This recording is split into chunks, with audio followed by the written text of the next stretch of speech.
Howdy pardners. Let's round up them there doggies.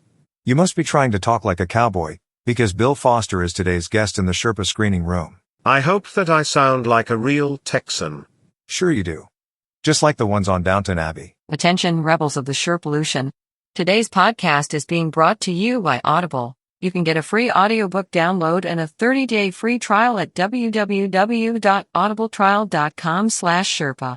There are over 180,000 titles to choose from for your iPhone, Android, Kindle, or MP3 player. And now Mr. Bruce will lead you into the Sherpa Chalet. As a reminder, please don't disturb the yak. Coming to you from Sherpa Chalet in beautiful downtown Mount Podcastia, it's time for entertainment interviews in the Sherpa screening room. Grab an aisle seat and a bucket of popcorn, but don't crunch too loud or you'll miss the show. Now, here's your host, Jim, the podcast Sherpa.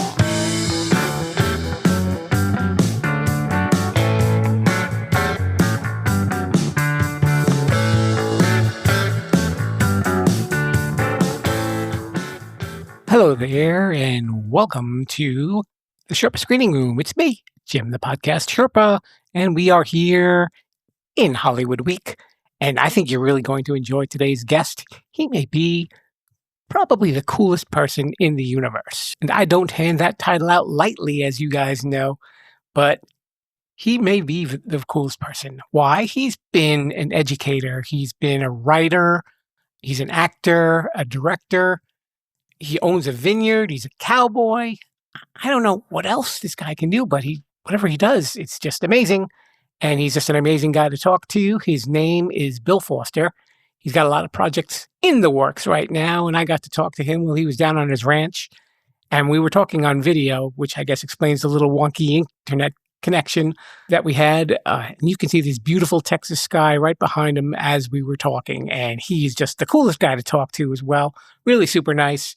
And he told me a lot about his life and his career, and I think you will really enjoy his story. So let's take a listen to what Bill had to say. You know, normally I start these interviews off saying, "Hey, rebels," but I guess this time, because I'm talking to a Texan, I have to say, "Howdy, partners." I'm with a gentleman here. He is an actor. He's a writer. He's a producer. He's got a lot of irons in the fire. Also runs a vineyard at his home. He's got a little free time to sit down for the Sherpa screening room. So say hello to Mr. Bill Foster. Hey, Bill, how's it going? It's going great. Thanks for having me on. As Bill was just warning me, he said the connection's a little shaky, so if he disappears at some point and I say, "Where did you go?" we'll just do a little editing and no one will be any the wiser. Yeah, we'll turn a different direction. God, yeah. You know that word, so. Yes. Where did you start? Were you an actor first? Did you like to write first?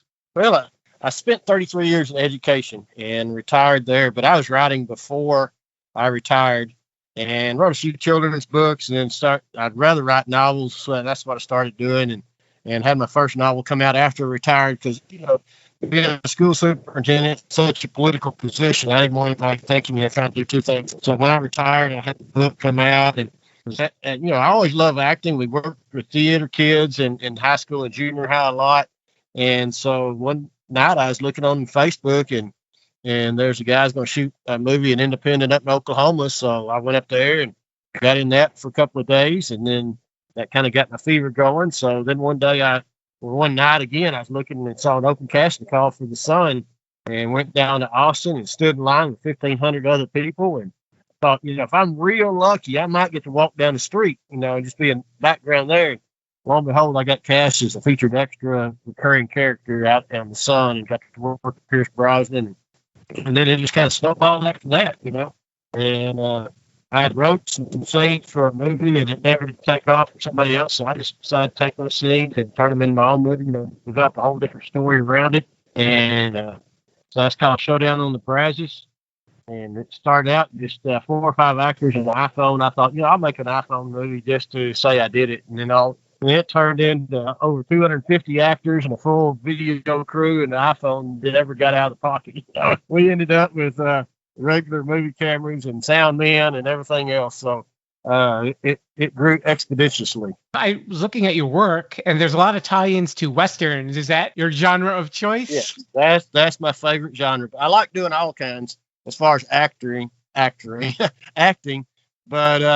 I love the westerns. I love, and the one I wrote, Showdown in the Brazos, I wrote it like the old 1950s, 60s John Wayne, Jimmy Stewart type movie where I wanted people to be able to go to the theater with their whole family and sit down and watch a good western and come out like the old time and say, hey, we just enjoyed an hour and a half movie and family time and got to go home, do that on a Saturday afternoon or something. So that was my goal, and we're just almost there now on that movie.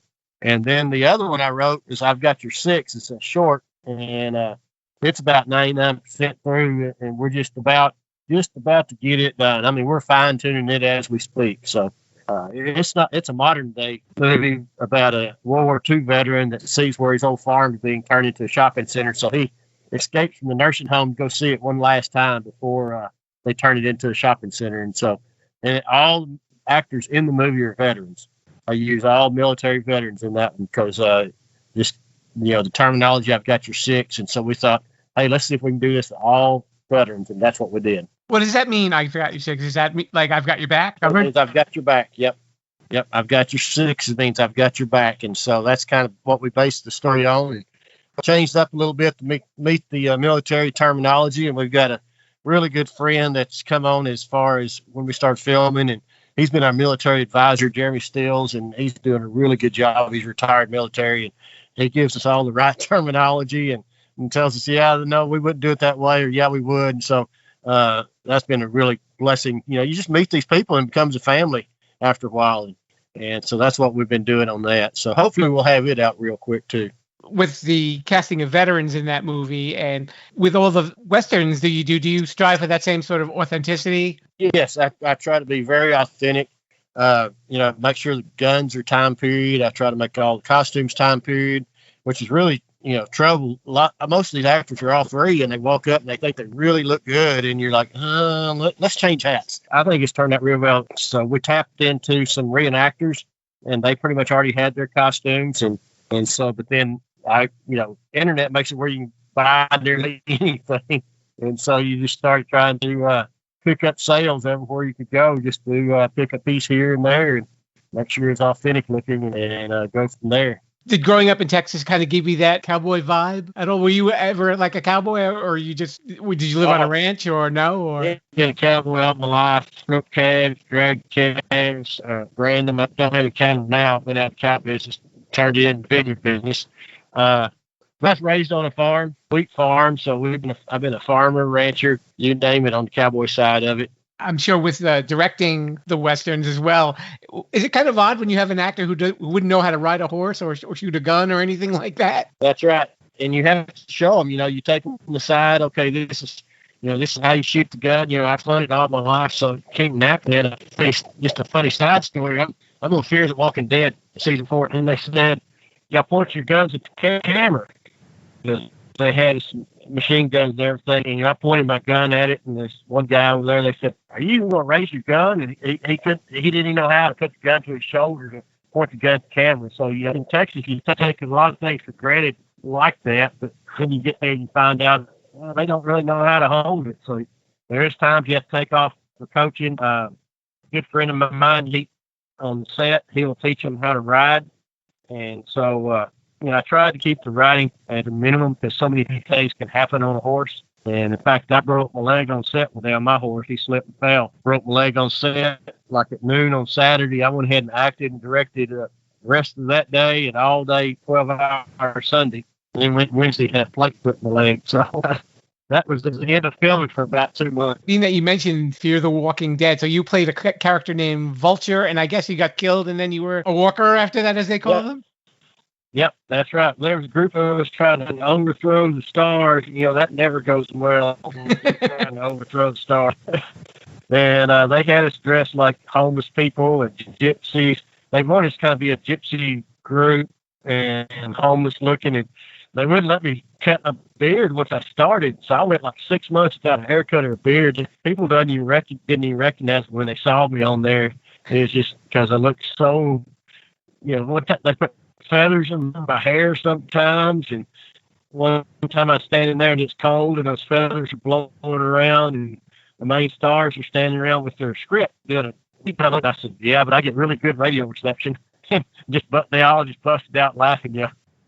So it's a lot of fun. The different way you got to look on different things. But I grew this beard right after I retired for the Western and for the Sun, and told my wife, I won't have it a month. I'll shave it. It's been 4 years now.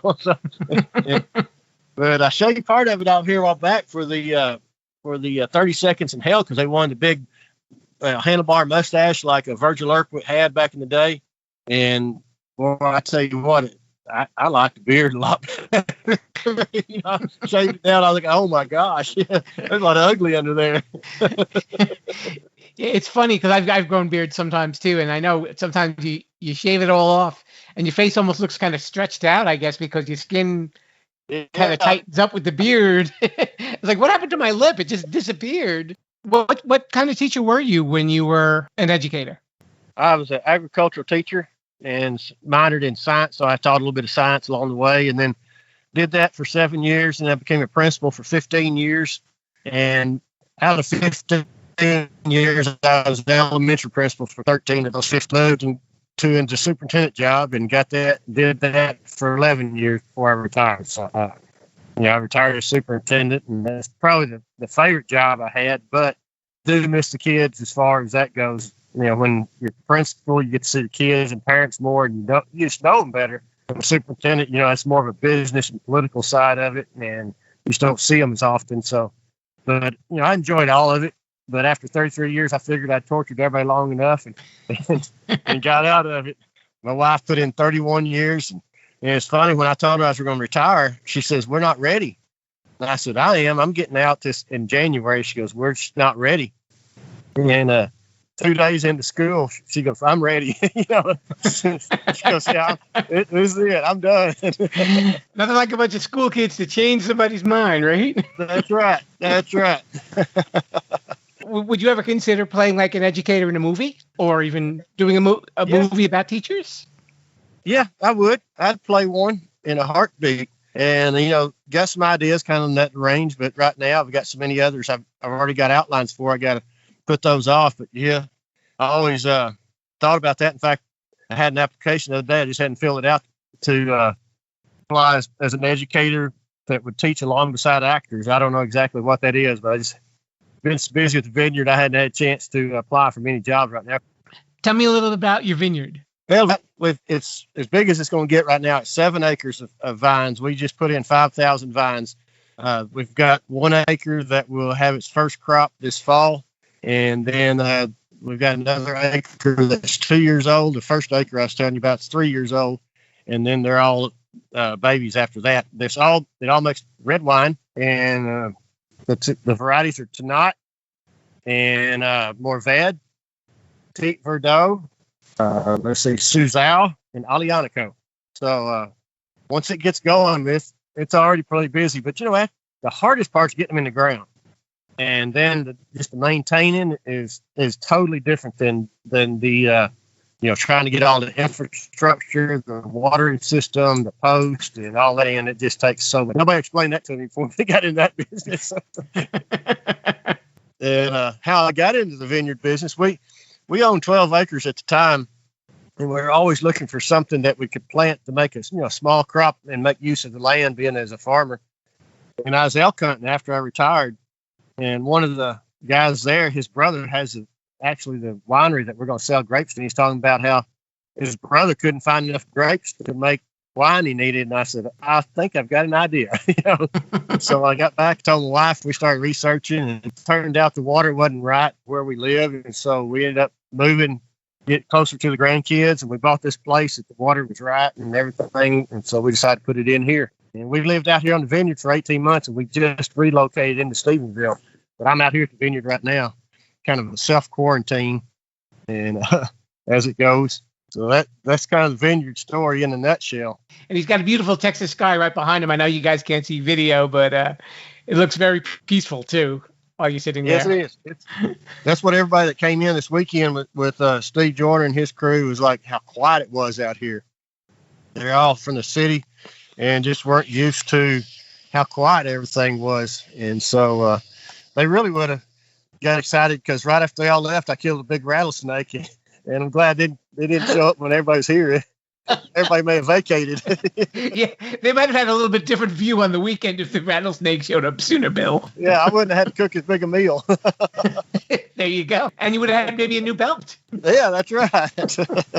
So out of all the stuff that you've been doing in the entertainment field between writing and directing and producing and acting, which do you find was probably the most challenging for you? Probably going from paper to the movie side, to the acting side. You know, you've got it on paper, and then it's the communication to build everything that you need, build the team you've got to have. It takes so much organization time. A lot of times people get my emails at 2 a.m, or I'd fall asleep with my laptop in my lap and wake up at 2 or 3 a.m, and then work a little while and then go back to sleep. It's really more time consuming than I ever thought. But there's, you know, as part of being a superintendent principal, you know, that's all you did really is organize people. So that's what the movie side of it. But then you got the budget to deal with, and costumes and meals and people there and volunteers and all that kind of stuff. So I think that would be it. But you know, not only that, you can write a story, but you got to make sure it flows and tells the story. And so you've got to have people that look at that script, and you go back and do a lot of rewrites. And I tell the actors, it's not Shakespeare. If a scene or a line doesn't flow well, change it to where it does. Just don't change the meaning of it. I told everybody we're going to have fun, we're going to make a good movie, and we're going to eat well. And so far, we've done all three, I think. But nobody's eaten any barbecued rattlesnake, though. No. I've ate it before. I'm not going to go out there and clean this one, that's for sure. Okay. Is there any type of movie that you'd like to do that you haven't done yet? I know you said you had a couple of projects on the back burner right now. Yeah. A couple of them I'd love to do is like a Vietnam era movie. I've wrote a play, and I'd love to go like to the Philippines and film that and make something like that.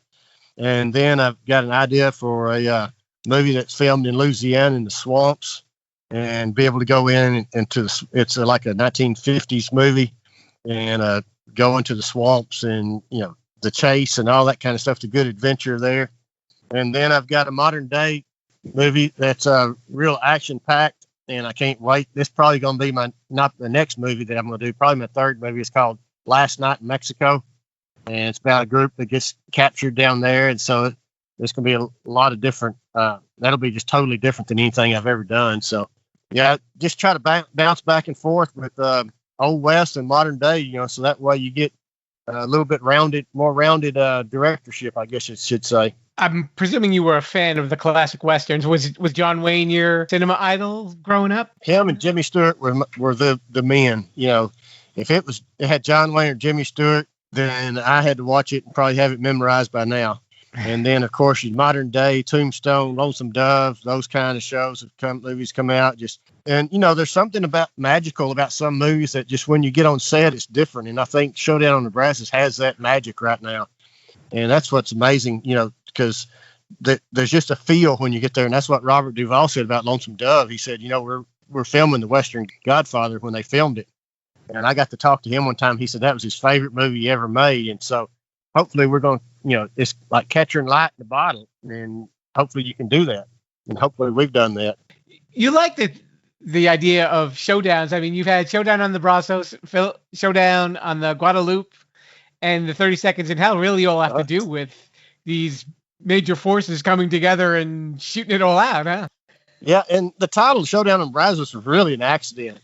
I couldn't think of a title, and I just put Showdown on Brazos, and I said, I'll change it later, you know, because I already had Showdown on Guadalupe as my novel. And a lot of people think it's the same one, but it's not. It's two totally different stories. Then I entered it in the contest, and lo and behold, it won honorable mention. And I thought, well, I can't change the title now, you know. So I was going to come up with a different, better title, but you know, Showdown on Brazos stuck. And so my wife said, well, I guess you're going to have Showdown on all the rivers in Texas, you know, because Guadalupe's a river in Texas, and Brazos is the river in Texas. And so I said, well, it's kind of coming out that way, but you know, my novel on the Showdown on Guadalupe, I try to make it, if you're from Texas or ever come to Texas and read the book, it's geographically correct. In other words, you can go to a spot and you think, I think he wrote about this scene right here at this point right here. I think people really enjoy that, especially the ones that are from this area, to be able to go and see the different areas that I try to describe to a T when they're riding down chasing an Indian. So, yeah. And Showdown on Guadalupe may be a movie someday. It's on the list, too. So that'd be a great one to have Tom Selleck or somebody, Tommy Lee Jones, something like that, playing the hero. They'd be really good at it. That's interesting as a Texan that you want to bring that real Texas feel to your movies as well. And, like I described, the Bluebonnets, in the spring, it was a long trail. And the Showdown on Guadalupe, talking about now, and it's a reluctant hero. And I didn't realize when I was writing in the old Greek style of the reluctant hero that gets called back into the war or whatever and becomes that hero. But it's based in 1870 or so, right after the Civil War, and all the law enforcement's gone, and this old Indian called Saberhead starts raiding around this town. Now, the hero's actually a school teacher. He'd been in the Civil War, and he's the only one that's educated and that came to Texas, and so they made him the school teacher. But then they call him into service and go after this Indian because he's the only one that had any military training. And so he gets a few cowboys to go with him, and they traverse all over the state of Texas and actually have the showdown on the Guadalupe River. So out of the parts that you've played, do you have a special part that's probably near and dear to your heart? Probably right now, I had the most fun just as being an actor on The Sun, because number one is the first big one, and it's a Western, and you got to see a lot of different ways. I try to learn. When I got to work with the Coen brothers on Ballad of Buster Scruggs, amazing opportunity to work with them. And I learned so much from them, even though I was just, an extra gambler, poker player in the saloon. But I always said if it had been me and my brother, we'd had 3 fist fights in a day before we got the day over with working together. But those two guys, they worked great together. And so I learned a lot from them. But as far as the character, I really liked the character that in Showdown on the Brazos, Captain Ishmael Ryan. And because, again, he's a reluctant hero and he's seeking revenge. And, he says he's not going to arrest. He's got out of the Texas Rangers because his family was killed and he wanted to do something else. And then he gets recommissioned to go after the outlaws that killed his family. So there's that hatred and loyalty to Texas and hatred to the outlaws. And so you get all these different things working. And then he's his sidekick. And actually, when I wrote it, I liked the sidekick better than I liked Ishmael. But Ishmael's more the John Wayne, Jimmy Stewart straight guy. And then his sidekick that's been his partner all his life is more of the laid back, laughing type kind of guy, comedy. And of course, I sent him into town, the Brazos town, and undercover. And we go in undercover, and they can't figure out if they want to kill me or let me join in the gang. And he's kind of getting things together for us. So it's a lot of fun and just amazing experience to be able to film it together. And we've become great friends after all that. So you said you worked with the Coen brothers on the Ballad of Buster Scruggs. Was there anything in particular in their directing style that you kind of took with you when you started directing? Yeah, a lot. That they're very laid back and very meticulous. And so I tried to do that same thing. They're very, detail oriented. So I learned to try to be sure and do that, the different shots that they would set up. And and they got a lot filmed in a short time. Now, when I say short time, we work 14-hour days.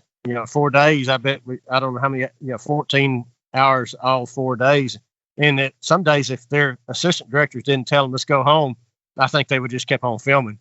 But there is wait time, and that gets sometimes old, but that's just part of the show deal.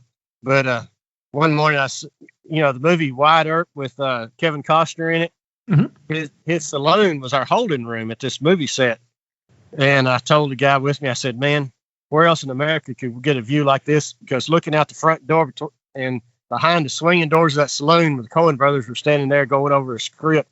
And I said, just common guys like me and you, and we're getting to stay in here and watch 2 Academy Award winning directors work. Their magic is just, unbelievable. And so, all of that together, just an amazing experience. I know the movie that you're doing, 30 Seconds to Tell, is kind of held up right now, and you're playing Virgil Earp, Wyatt Earp's brother. What was it that you learned about Virgil and his relationship to his brother? They're very close. In fact, Virgil was the actual sheriff, not Wyatt. Wyatt was his deputy. And Virgil, of course, the part I'll play, will have his arm that was shot in an assassination attempt. And so I get to play a one-armed person. And so I took that as a challenge. They asked me if I could do that. And I said, I'd love to, because be able to just do something different like that. But they were very close. All the Earp brothers were very close. And there's some that I can't recall their names right now that's never mentioned other than, the three that they've made the movie out of. But there was even then there was that fight between the city and the county law enforcement, and really, should they go after their guns? Did they make a big deal out of it? But as far as the brotherhood goes, they were very close, and they just traveled out everywhere together. I got to tour the actual Tombstone movie set last fall. It was an amazing experience. I got just walk the same streets, go through the same saloons, and stand on the same sidewalks as they did in the movie Tombstone. So, all that stuff just gets that creative juices going whenever you get to go somewhere like that. Oh, sure. Yeah, definitely when you're treading what's already been trod on and then brought you a little bit of movie magic, I'm sure that's definitely got to seep into your pores a little bit, right? Oh, yeah. Yeah. And then, the next as soon as we get through the coronavirus and get the showdown distribution on it, we've got 4 or 5 companies that's wanting it. Our next one that I'm working on right now is called I Heard the Quail Whistle. It's a Western I've written. And it's different because a woman is the hero. It'll be fully funded. That's the only way we're going to do it. I funded the showdown on the Brazos. Can't do that anymore.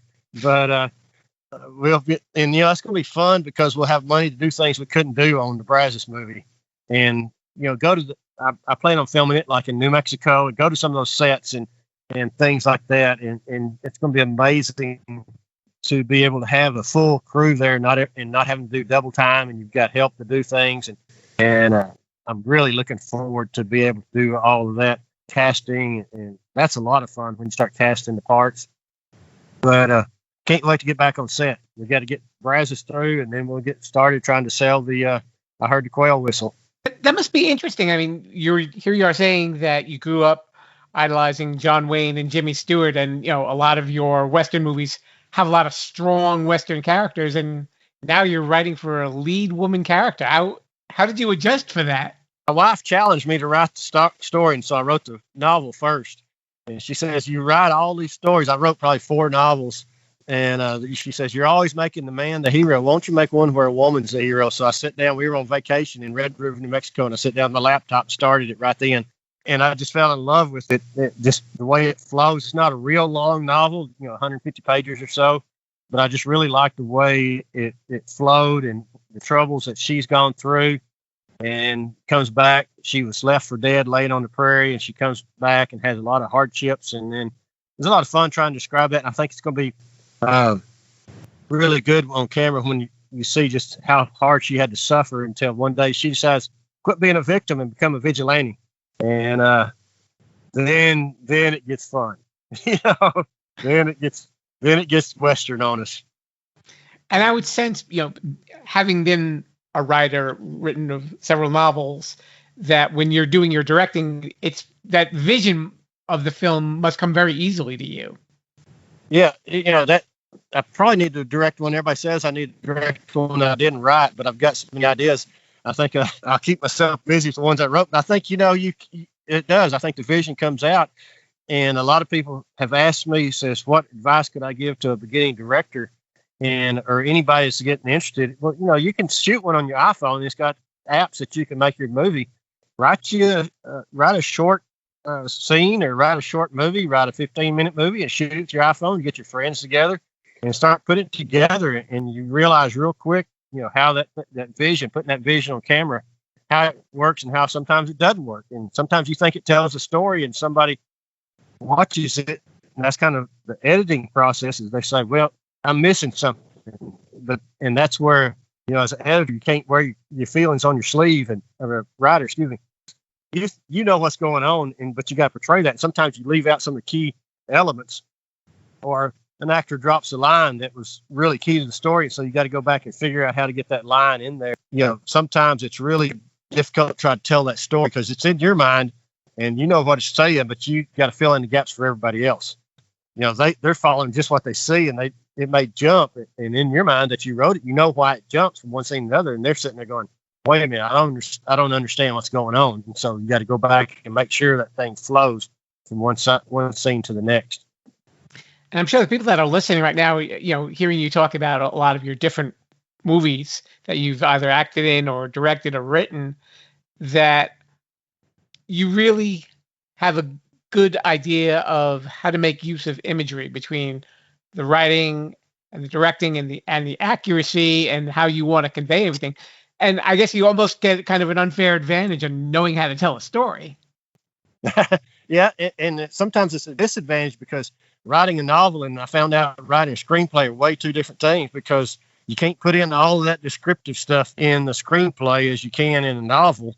And so when you get the screenplay, it's up to me as the director, to get all that descriptive stuff that I wrote that's not on the script, and get it all played out, through location or the costumes or whatever, to just to make sure that story's told and everything comes out. And I've learned so much. Just like smoke machines, I wanted the town to be an old smoky, nasty town, and sometimes our shots came out a little too smoky.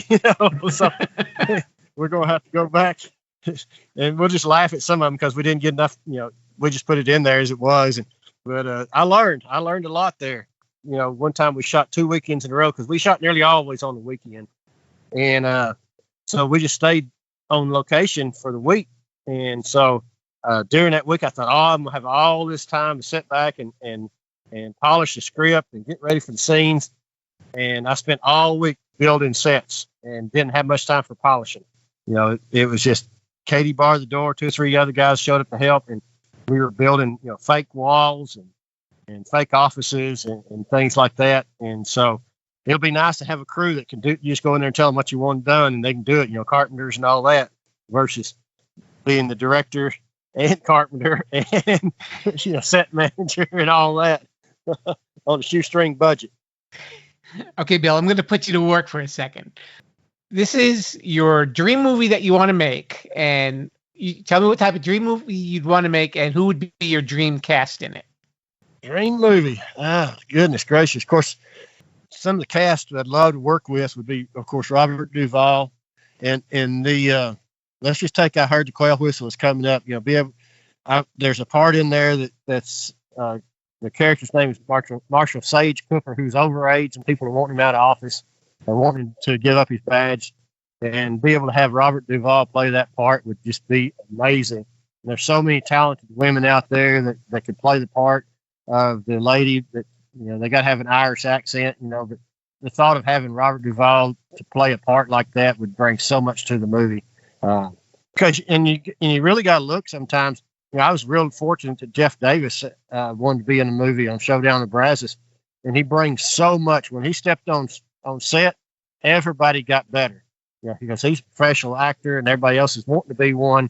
So when he stepped on set, everybody got better. So it's amazing the difference. But yeah, I'd love to work with Robert Duvall in that movie.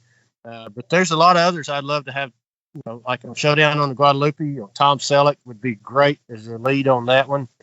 Just a lot of good Western actors out there. And you never know who's going to pop up and go from mainline to, when I say mainline, modern day acting to a Western. And so it's going to be real interesting to see who all does apply once we get it going. What's the next thing that we can probably expect from you? I know a lot of things are held up, but do you know what's the newest release that our Rebels can look out for? I think the first thing that's going to be out will be I've Got Your Six, because we're so close to finishing that. And, of course, we'll run the film festival circuit with that, and hopefully you might be able to see it on film festival. And then right after that, we'll have Showdown in Brazos out next 3 or 4 months. And then hopefully we're going to have some production meetings coming up on I Heard the Quail Whistle, and we'll keep everybody posted on that. And I can't wait to say we're ready for a casting call on I Heard the Quail Whistle. While we're in L.A., I've got a wonderful lawyer out there, and she's going to set us up some places to pitch that once we get the Showdown sold. And so, in fact, one of them, if they sign on to be the distribution for the Showdown, I can't see who they are, but they will fund your next movie to a certain extent. So if we can get that done, that just sets the ball rolling. Stand back and watch. See, at what point do you think you're ever going to take a breather? Oh, I guess when I'm laying 6 foot under. Yeah, this is definitely one busy man that I've been speaking to, folks. Yeah. And, you know, I spent 33 years in education and loved it. And when I retired, I said I wasn't going to just sit around. And now I'm doing things I love. I know, you know, just being 58 years old, you know, time is kind of essential. It's not exactly on our side because, you know, sooner or later, but you know, I just plan on keep on going until I finally say, okay, I've had enough. And then I sit on the front porch. But right now I'm not doing much sitting. There are horses to be ridden and there are guns to be shot and showdowns to be had. That's right. People to be entertained. And see That's those right. things come to life. And I'm sure that you will do that in spades, my friend. Thank you. His name is Bill Foster. Keep an eye out for these movies. I'm going to post his IMDb link on the show notes so you guys can check out his handiwork. And if you ever have anything coming out, please let me know and I can post it on social media and share that because I will. It's such a pleasure talking to you. Well, thank you. It's been a great time talking with you tonight. Very special thanks to Bill Foster for coming on down and hanging out on the ranch and spending a little time here in the Sherpa Screening Room. Don't forget, you can follow the show on social media at Sherpalution on Facebook, Twitter, or Instagram. You can always hear this show on your favorite podcast app or your unfavorite podcast app. I don't know what that is. And you can also listen on my website, Sherpalution.com. And be sure to stick around for tomorrow because we've got another great interview for Hollywood Week. And I will be speaking with Mr. Robert Wall. That's right, the Emmy-winning writer and star of the TV show Arliss and so many of your favorite movies. And he had a lot of great stories and a lot of interesting things to say. So until then, Mr. Bruce, if you can, let's ride off into the sunset. Viva la Sherpalution. Thanks for listening to the Sherpa Screening Room. Don't forget to subscribe, rate, review, and share this podcast. I'm Mr. Bruce, and this has been a Sherpaloo Studios production. Viva la Sherpalution!